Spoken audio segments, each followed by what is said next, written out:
पण डॉक्टर ही चिटिंग आहे ना. स्वप्नात मला बंगला मिळाला, मला मर्सिडीज मिळाली, मला सगळं मिळालं, पण साली बंदूक ती कायम तिच्या हातात, माझ्या हातात चाकू. तुझ्या लग्नाला किती वर्ष झाली?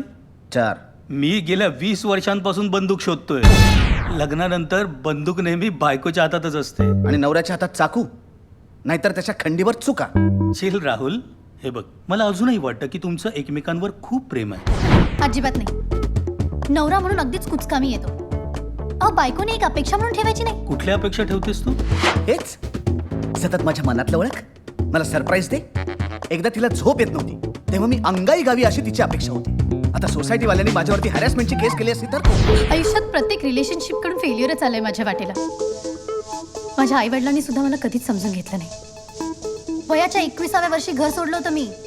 अशा केली याच्याकडनं अपेक्षा तर काय बिघडलं? हिचे आई वडील हिच्याशी जे काही वागले त्याचा सूड होते काही माझ्यावर. काय टेरिफिक चळतो. त्याला प्रत्येक गोष्टीत प्रॉब्लेम आहे. जेवायला काय करू विचारलं तरी प्रॉब्लेम, न विचारता केलं तरी प्रॉब्लेम. फक्त फॉर्मॅलिटी म्हणून विचारते हो. शेवटी स्वतःला हवं तेच पण होते. त्या उकडलेल्या भाज्या, तो ब्राऊन ब्रेड, त्या अंड्यातलं पिवळं सुद्धा काढून फेकून देते. आणि ती कसली कसली बेचव सूप, तो बाऊल बघितला तरी असं वाटतं ना की उडी मारून आत्महत्या करावी त्याच्यात. यांनी मला लग्नाच्या वेळेस प्रॉमिस केलं होतं. म्हणाला होता मारी बिस्किटासारखे सपाट गाल करून दाखवतो. मारी सोडा, आता असं बनपाव झालाय गालांचा. गालगंधर्व कुठला. नवरा म्हणजे गिनीपिक वाटतो तिला. डाएटच्या नावाखाली वाटतं ते खायला घालते. भिंग लावून फक्त चुका शोधत बसतो हा. एक्स्ट्रीम हलगर्जीपणा, आळशीपणा, रोज रात्री घराचा धोबीघाट करून ठेवतो. ओव्हर पॉझेसिव्हनेस. कुठेस, काय करतोयस, किती वाजता येणार आहेस. And he just doesn't care. रात्री जरा जवळ जावं तर यांचं डोकं दुखतं. माझा जर रोमॅन्सचा मूड असेल ना तर हा बियर पिऊन टुन्न. ज्या दिवशी मॅच असते ना बरोबर त्याच दिवशी तिला शॉपिंग करायचं असतं. बायको महत्वाची की मॅच. आणि हे असे कोंडीत पकडणारे प्रश्न विचार. तरीही ह्या उंदरासारखं दिसतोच. डिस्कस्टिंग. Absolutely disgusting.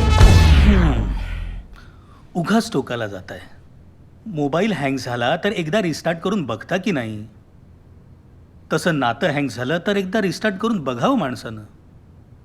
जनरली नात्याचं टिकणं न टिकणं हे तुम्ही किती वेळा सॉरी आणि थँक्स म्हणता ह्यावर अवलंबून असतं.